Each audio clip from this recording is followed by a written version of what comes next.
Welcome to this jointly sponsored AusAID ANU Climate Change Institute public seminar. My name is Lance Heath and I work for the ANU Climate Change Institute. I just want to make a quick announcement. If you have a mobile phone, can you please switch it off? If you need to have your mobile phone on, can you please switch it to silent mode, please? Thank you. Before we begin our proceedings today, I would firstly like to acknowledge and celebrate the first Australians on whose traditional lands we meet and whose cultures are among the oldest continuing cultures in human history. One of the ANU Climate Change Institute's flagship projects is on climate change and the third pole. For many, the term the third pole is also commonly known as the Hindu Kush Himalaya region. Now it's called the third pole because the region is host to the largest expanse of frozen water outside the polar ice caps. And the rivers that flow from the Himalaya provide around 30%, or probably around 1.3 billion people, supply of fresh water for irrigation, drinking water, as well as for power generation. So it is a very important area. And also the rivers that flow from the Himalaya flow through some of the most populated and poorest and intensely irrigated regions on the planet. The region is also under immense pressure or threat from a changing climate, which has huge implications for food and water security, as well as regional security. So to tell us more about this unique part of the world, it's a great honour to have with us today our esteemed colleague and collaborator, Dr. David Molden. David is Director General of the International Centre for Integrated Mountain Development, more commonly known as abbreviated ICIMOD, which is based in Kathmandu, Nepal. So David, welcome to the ANU and also welcome to Australia. David is a researcher and development specialist with more than 30 years' experience in the area of water and natural resource management. Prior to joining ICIMOD, he was Deputy Director General for Research at the International Water Management Institute. David also has an impressive list of awards, including the Stockholm Water Prize of 2012. He has also been awarded the International Society of Paddy and Water Environment Engineering International Award and the Outstanding Scientist Award of the Consultative Group on International Agricultural Research in 2009. So without further ado, it's my great pleasure to hand over to Dr. David Molden, who will provide a detailed synopsis on the excellent work ICIMOD are currently doing in the Hindu Kush Himalaya region. So David.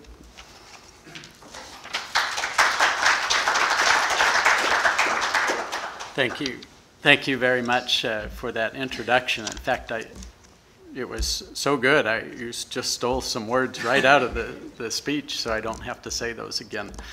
But it's a pleasure to be here in Australia. It's actually my first time in Australia, and what a wonderful, beautiful weather, beautiful city. Also, I could see some mountains nearby. There's some snow, so I was really feeling at home. On the airplane, was that snow or was that clouds that I was seeing somewhere on the plane? It was real snow, okay, good. So it's almost, that's the fourth pole, I guess, the mountains there.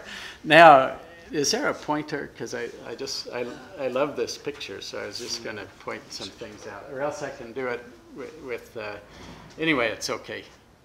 There's as pointed out, this is some people call it the third pole, but you can see the Himalayan mountain range arc and then the Tibetan plateau behind that, right, sloping down. And then the Taklamakan Desert in the Tarim Basin. And this is basically the region where ICIMOD works. Kind of, you see this arch on the left side, that's clear over towards Myanmar, and the Brahmaputra River comes down there. then it goes into Bhutan, Nepal, then part of that arch into India. Then way up in that corner is Pakistan and Afghanistan, the Karakoram range up there. So it's there are over 1,000 languages spoken in this region. So it's a fantastic place, both physically as well as culturally to be in, and I'm happy working in that area, but it does certainly have many challenges as well. Let's see. That's the real title, right? It's talking about change in the Himalayas and seeing where we can find opportunities given all kinds of change that is happening in the region. What about the importance of mountain regions? So at certain times we have to unite as mountain people, and you can join too since you have those snowy mountain ranges, to tell about the importance. Basically, I think some of the figures is 12% population, but then down there 40% of the world's population depend indirectly on mountain resources, and of course water is a big resource, hydroelectricity, timber, biodiversity, etc., that are found in the mountain regions. So that we say that mountains are a global resource, and that really it's the global community that also has to look after mountain regions. Thinking about biodiversity, this is a map of the hotspots for biodiversity. We call it the Hindu Kush Himalayan region, extending from the Hindu Kush mountains in Afghanistan, and then that Himalayan range has 4 of these biodiversity hotspots, extending down to that mountains of southwest China and Indo-Burma, that region. So that it's a very important region for biodiversity as well. But what about poverty? It's one of the regions where you do have high percentage of poverty, and certainly downstream, for example, in the Ganges River downstream, there's a high, many people are impoverished. But what we found in a study, if we look at the different countries we work in, is that mountain poverty is higher than on the plains in many countries. Not everywhere. India, on the Ganges plain, there are many people there, and so they have a higher number of poor people. But certainly in Bangladesh that's true, in Afghanistan that's true. And several reasons for that. One are mountain areas tend to be isolated, access to services are difficult, and people are living in a very fragile environment.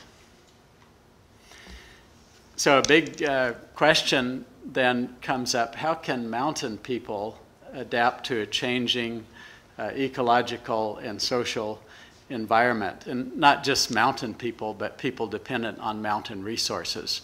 So what this diagram is showing are the river systems coming off of the Himalayan region. And as you can see, there are some major important economically important rivers like the Indus, the Ganges, the Yellow River, the Mekong coming out from these mountain regions. By the way, the blue are the glaciers in that area.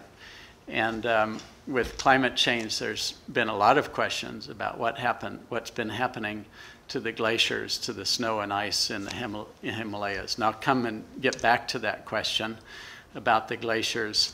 What I'll do in the presentation is go over some of the changes that we're seeing, as well as some of the opportunities and what ICIMOD is doing to address those.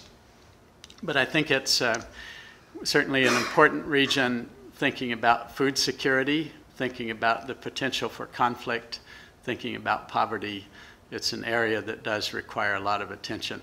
It's interesting, the different political systems right across the region, from the kingdoms to democracies to, I guess, several different approaches to governance that we're trying to look at in this area.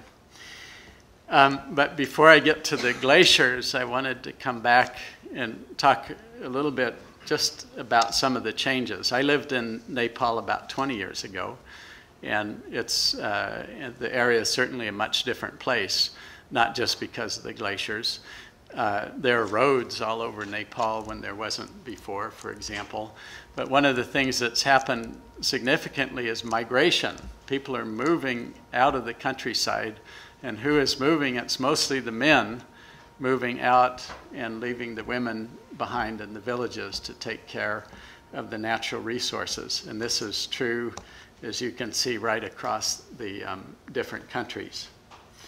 What are some of the reasons for that migration taking place? Certainly income. It's hard to get enough income. I think with globalization, people sense there are other opportunities in the world.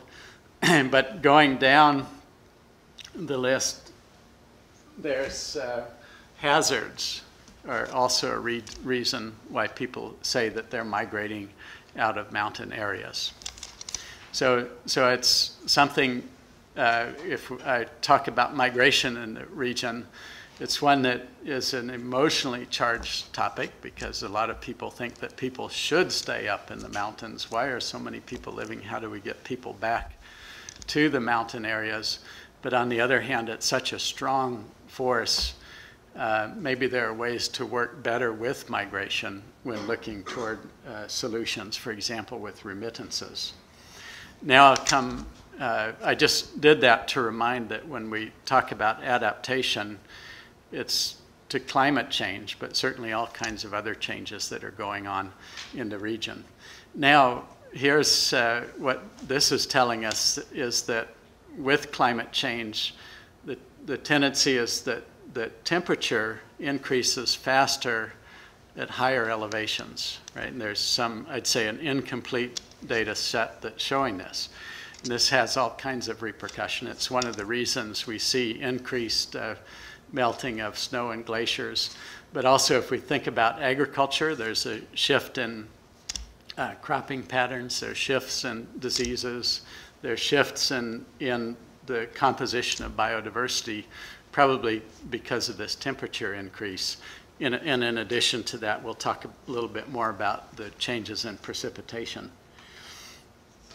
But what we do see is people with climate change talk a lot about glaciers, right? That's what makes the headline, the glaciers melting. And it has also caused a lot of controversy. In the fourth IPCC report, there was a statement that said, I think it was something like by 2030, all the glaciers in the Himalaya would melt and that rivers would turn into seasonal rivers. Of course, that's not true, right? And that was unfortunate for IPCC because I think the reputation failed a little bit there. But it did draw a lot of attention what is happening to the Himalayan glaciers. And I think the picture is still incomplete, but we're starting to get a better picture of what is happening. This is the Imje Glacier near Mount Everest, a little bit below. And there you can see 1956, huge, thick walls of glaciers. And then the situation close to what it is today. And there you see the glacier lake forming where there was ice. So it's both the decrease in thickness and then this retreat of glaciers. Of course, what I've learned is my glaciologist friends now tell me that all glaciers are different. Every glacier behaves differently, so we can't draw a conclusion from one glacier. But what you do see is time and again the story of the glaciers retreating. And so it does draw some concern. Also, the glacier lakes that forms, and these are beginning to form right across the Himalayas, represented additional hazard, right? So we have the danger from what we call GLOFs, glacial lake outburst flood, is on the increase and something we have to figure out how to deal with in the Himalayas. So then the question is, are they really melting and is it significant? It comes up, and the thing is we can get remote sensing data that will show the retreat, not the thickness, right? But you also can go up and do mass balance measurements, right? Where you actually have to go climb up 5,000 meters onto the glacier and put in stakes and try to get an estimate of mass balance. And recently in this study, we kind of put together the information we had on all the glaciers. And the middle line divides between the glaciers shrinking and the glaciers growing. And you can see that of those studied, right, most of the glaciers are shrinking, except in the Karakoram region in Pakistan, where they tend to be growing. That's called the Karakoram anomaly. But I think there's a growing body of evidence that does say that the glaciers are retreating and shrinking. There was recently an article in Nature done by GRACE Satellite that said, no, there's hardly any mass balance change. But then even a few months ago, somebody else did a GRACE Satellite experiment and also concurred with this, that we do have an issue with glaciers shrinking. So the big question then, given the glaciers are shrinking, what's the impact downstream, right, on all those river basins, those 10 river basins? And what I'll do is just kind of verbally go over my take on the story, is that yes, it's true that many glaciers are shrinking. That actually adds water, right, in the short term to the river basins. But the other part of this in the region, Pakistan and Afghanistan are dry, right? And then we move from west to east, and it gets wetter and wetter. So of course the contribution of glaciers to river flow then as a percentage gets smaller and smaller, so that it's less than, it might be 20 or 30% in Indus River, but by the time we get to Mekong, it's actually a very small percentage. So it may not make very much difference on the whole on those river basins. That also on the Tibetan Plateau is dry. But the other part, and what this is trying to show, is that the closer you are to the glaciers, the more significant glacier melt is for your livelihood. So people who are living next to the glaciers, the red, are highly dependent. The rivers are mostly glacial melt. So if you're living up high, it does make a difference, that glacier snow melt to you. But downstream, it mixes more and more with the rainfall. So glaciers are retreating, that we get more evidence. By the way, they also with the melt, I forgot to mention, above about 5,500 meters, right, then it's too cold, so we don't see that much glacier melt. It's also hard to get to, but below that is where we see a lot of the retreat. So it's difficult to know if the ice is accumulating above that elevation. The flow in these rivers is, yes, it's dependent on the glaciers, the snow, the permafrost, but really in most of the rivers, the rain is dominating. But in dry areas like in Afghanistan or Pakistan, yes, they do depend on glacier melt, and people who are up closer to the mountains are impacted by glaciers. And but I think the concern that probably doesn't get that much attention is that it's actually the changing in precipitation patterns due to climate change that will make a big, big difference on the flow of water. So in that Himalayan region, there's actually about 3 different monsoon systems coming in. And what people notice is, and what the trends are telling us, is that there's an increasing amount of intense rainfall events in dry periods, right? And some people say, right, that we don't have the evidence, is that the monsoon patterns are shifting, especially westwards into Pakistan. We don't have the evidence that we can say that concretely. But if those patterns of rainfall are shifting, that would make a big difference to the water supply. Already we see and have some good evidence that the floods and droughts are on the increase because of climate change. But I think we do need some, I mean, going back to the IPC statement about the glaciers disappearing to this picture, it's much different. So we do have to bring some good science and be cautious about what we're saying.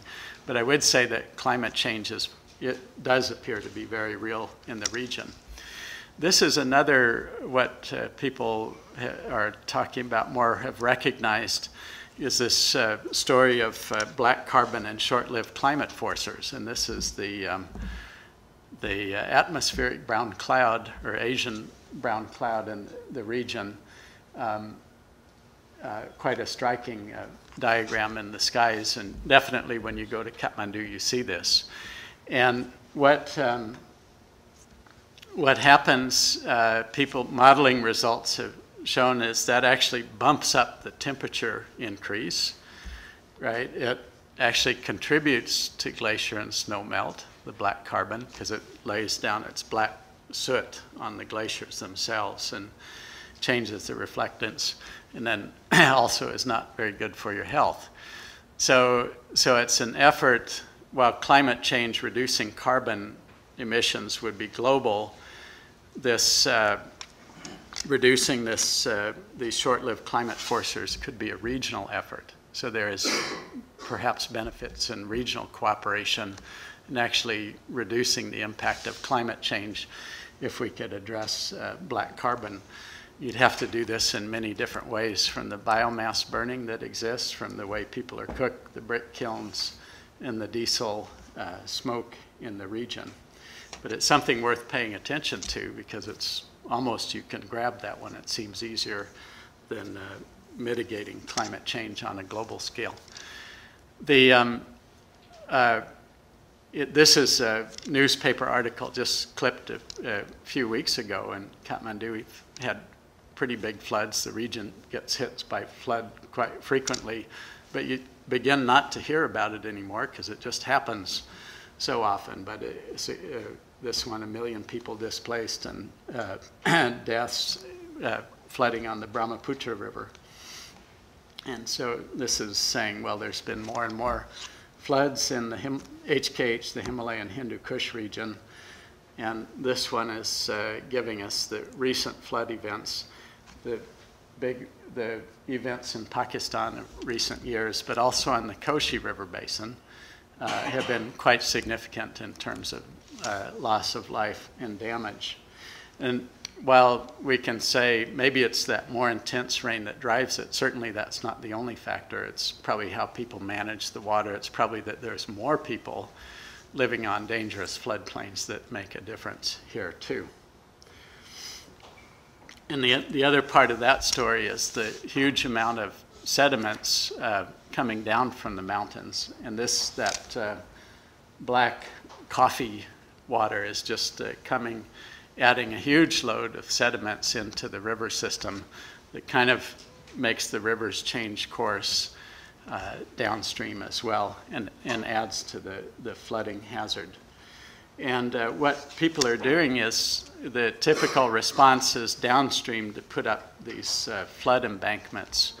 And people get, because of the flood embankments, you kind of change how people would live in houses with stilts before, because it would flood and the water would go under the house.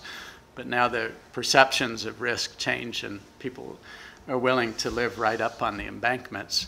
And the Koshi flood recently was caused by a breach in one of these embankments. So it is actually quite dangerous living on the embankments of the river.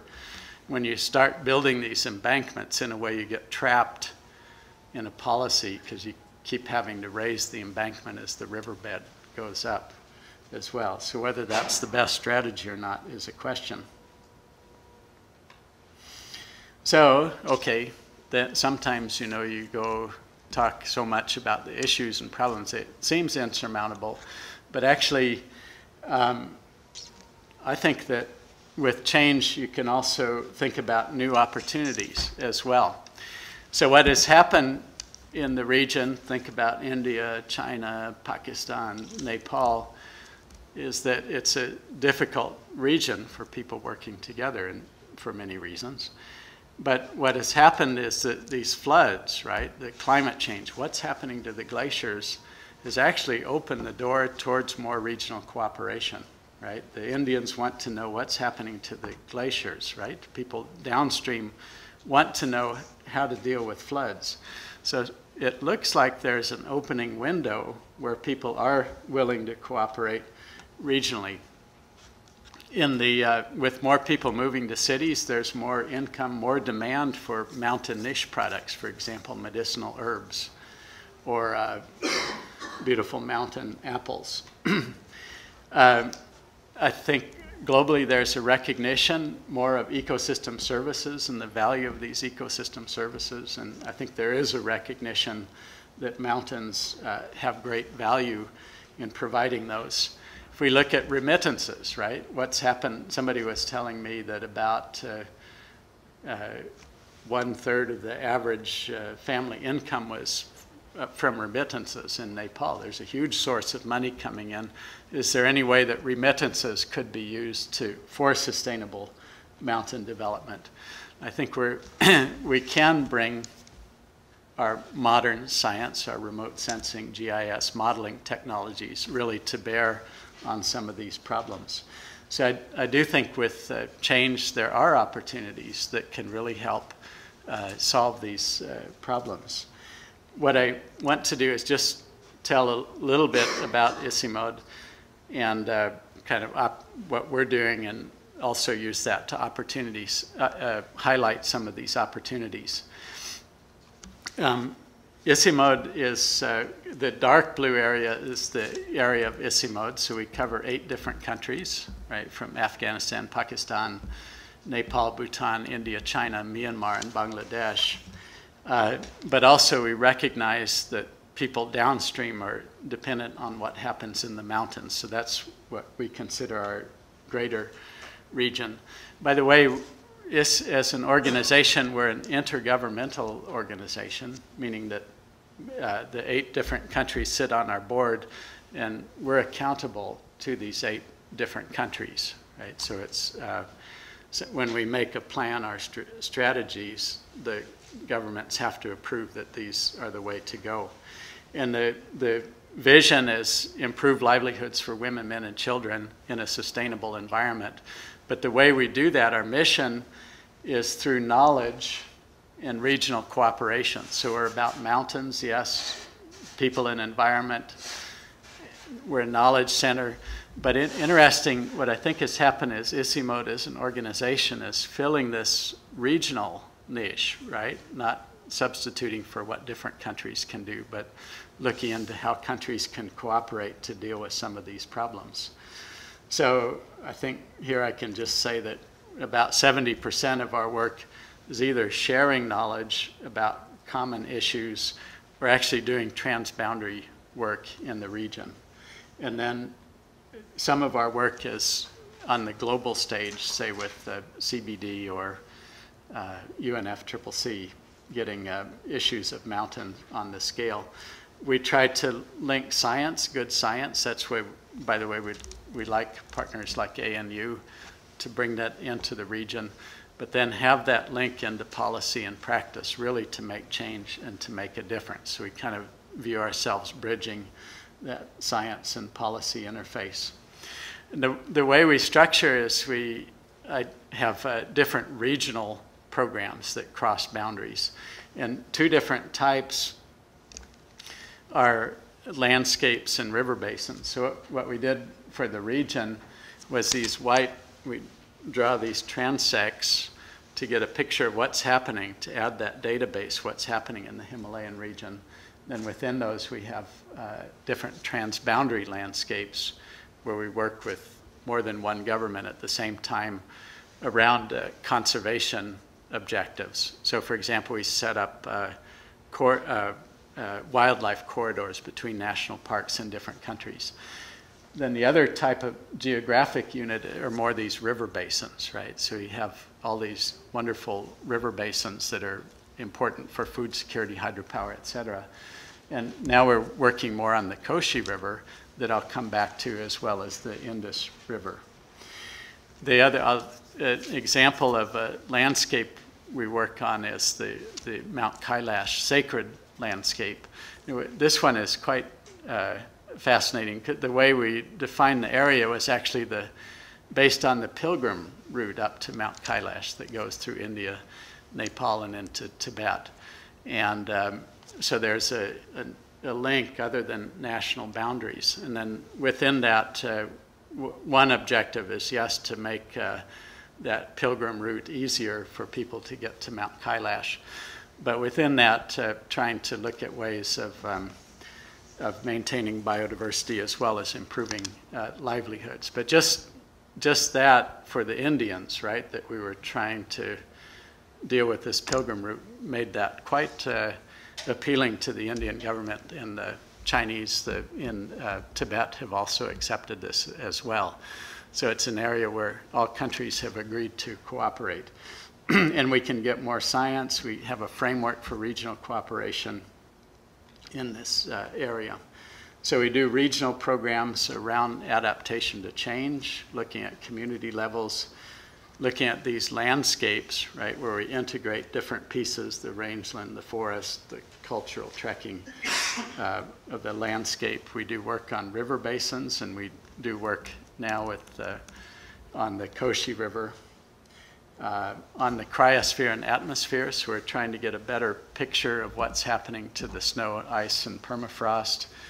As an intergovernmental organization, we have some legitimacy as provider of regional information. Then what we try to do is get universities in the region to cover mountain issues and have this Himalayan University Consortium, also a place where other universities can link into. And as an example of this, we think that an approach for getting better income for community resilience is this value chain, right? Getting high-valued products into markets. So what we do is have many pilots right across that Himalayan belt, but can share information between different communities and countries really to move that agenda forward. The NTFPs are non-timber forest products. In the river basin work, we do work on Indus and Koshi, but also work a lot on flood information systems for rivers. So if we think about cooperation, countries do tend to cooperate, share data around floods. And then we have a climate change adaptation program, and water is a key area that's affected by climate change, and managing water is a good adaptation strategy, managing water better. But if we look in the region, what we see is hydropower is huge, right, as an issue. And if we just look at Nepal, the figures, the potential is about 42,000 megawatts. The installed is 658 megawatts. So 600 out of 42,000. We have power cuts in Kathmandu now, about 6 hours, maybe going up to 16 hours in the winter time. So there's a huge demand. So these hydropower, if you go to India, they're coming up all over the place, hydropower plants. So it's something, how to do that environmentally and a friendly way is a big issue in the region. We have good data systems in, say, India and China, except for the mountain regions, right? And especially something like rain is hard to get. So filling in those gaps is difficult. I'll quickly go through this, but we work in some detail on the Koshi River Basin, which crosses through China, Nepal, and India. And many issues typical of the Himalayan region, including agriculture and ecosystem services. It's an area of glacial melt, hydropower potential that comes in. But I think it's an area we also know that if we could work across boundaries, we could get better economic results. And part of the work we're doing is to set out those scenarios, and this is some modeling work we hope to do at CSIRO, set out the scenarios to see what is possible in this region to try to convince governments to work together in a transboundary sense. I think what I'll do is skip that, and rather one last point, and we can get into more discussion, is I also think an important role is to get these mountain issues on the global agenda. And I think there's a role for science. It's an area where there's tremendous data gaps and analysis as well that really figure out what's happening with climate change. One thing, while I don't, in this Rio Plus 20, I think most people were very disappointed in Rio Plus 20, but actually the mountains did pretty well in there, and there is a recognition of mountains in that document. So finally, in summary, I mean, the reason we should talk about this in Australia and other places are that mountains are these global resources for water energy, that it's activities around the world that have really, through climate change, put mountains under pressure. And I think it is right and important that global attention has to go to the mountains, really to get some resources back to the mountain communities to take care of those resources.